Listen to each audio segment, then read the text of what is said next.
The Bible tells us without dreams and vision, we perish. How true that is. But you know something?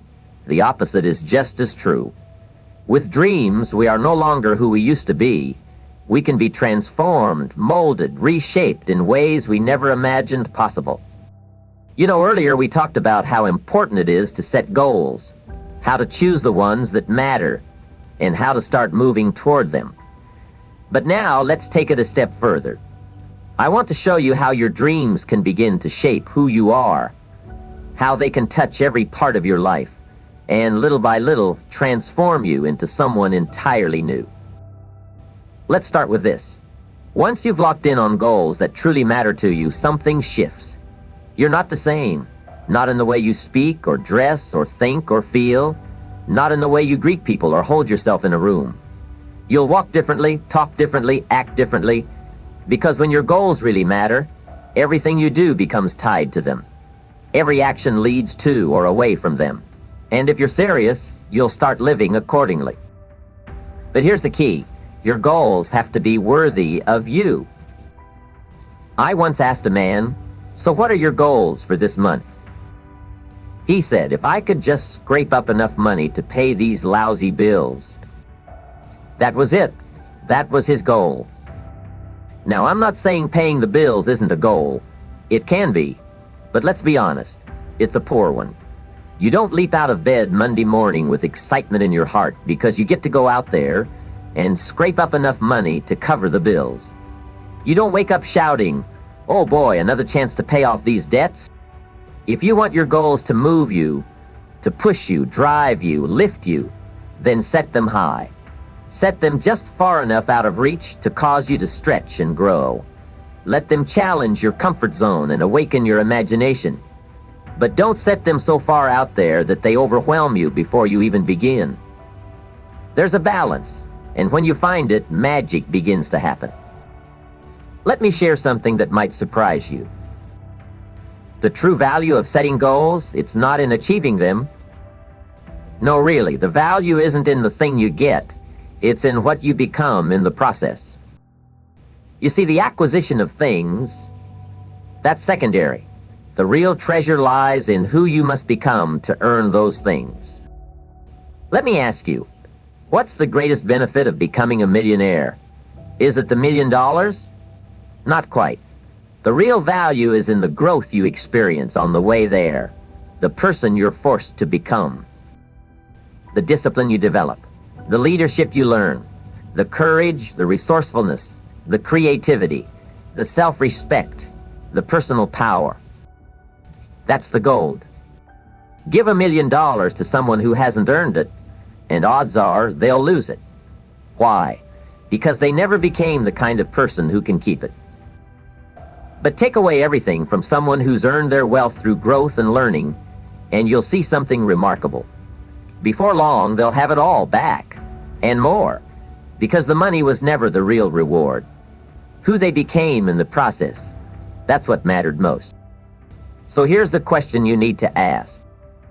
What kind of person must I become in order to achieve what I truly want? Write that question down.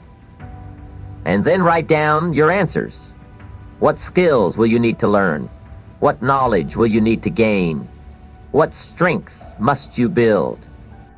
That list. That's your roadmap for personal development. And here's something to remember. Income rarely exceeds personal growth. That's why self-reflection matters. That's why honest self-evaluation is critical. I ask myself this all the time. Here's what I want, but am I willing to become the kind of person it will take? If the answer is no, if I'm unwilling to read, study, grow, and change, then I can't expect to receive what I want. I'll either have to adjust my expectations or rise to meet them. Don't get overwhelmed. When you first start setting goals, it's easy to feel overwhelmed. That's okay. Relax. You don't need to be fully equipped right away. Here's what I know. Your ability will grow to match your dreams. That's the power of goal setting. As you take steps, new doors will open. New ideas will emerge. New people, new tools, new opportunities. And inside each of these new opportunities, the seed of a solution to a problem you once thought was impossible. So don't wait until you're ready. Start now, and you'll grow along the way. I've seen this work in my own life. The man I was 25 years ago when I met my mentor, Mr. Schoaf, that man is a stranger to me now. I've changed. I've grown. And so can you. Don't let your past failures hold you back. Yes, they hurt. Yes, they're heavy. But the past is gone. There's nothing you or I can do to change it. What we can change is the future. You don't have to be who you were yesterday. Give yourself a chance to change, to grow, to become someone astonishingly different. Let your hidden talents rise to the surface. Tap into the abilities you never knew you had. And when you do, you'll start achieving things you never believed possible. Your ideas will multiply, your confidence will soar, your creativity will flourish. Why? Because goals are powerful. They really are. They tap into something deep and almost mystical. I don't know exactly how or why. It's one of life's great mysteries, but I do know this. They work. So take a chance. Give yourself permission to become all that you're capable of becoming. Asking. The Bible gives us the simplest, most powerful instruction on how to get what we want. It says, ask. That's it. Just ask. And the full promise? Ask, and you shall receive. Amazing, isn't it? The act of asking starts the machinery of receiving. It presses a button. It unlocks something. Emotionally, spiritually, practically. You don't even have to understand how it works. You just have to do it. Some people study the root so long they forget to pick the fruit. Not you. You can ask. Ask and learn. Ask while you go. Just start. Receiving will take care of itself. That's not the hard part. The hard part, the part that most people miss, is the asking. There's a fellow out there who says, I work hard, I come home exhausted, I eat, I rest, I go to bed. I don't have time to sit up at night, asking. But that fellow is broke. He's sincere, he's a good worker, but he hasn't yet learned how to be a good asker. And that makes all the difference. How about you? Do you have a list? A written list of what you're asking of life? If not, now's a good time to start one. And when you ask with intelligence. Be clear, be specific. Say how much, what kind, what color, what model, what deadline. Define what you want. Remember, well-defined goals act like magnets. The clearer you make them, the more they pull. And ask with faith. That childlike faith that says, of course it's possible. That enthusiasm that's contagious. Children believe in everything.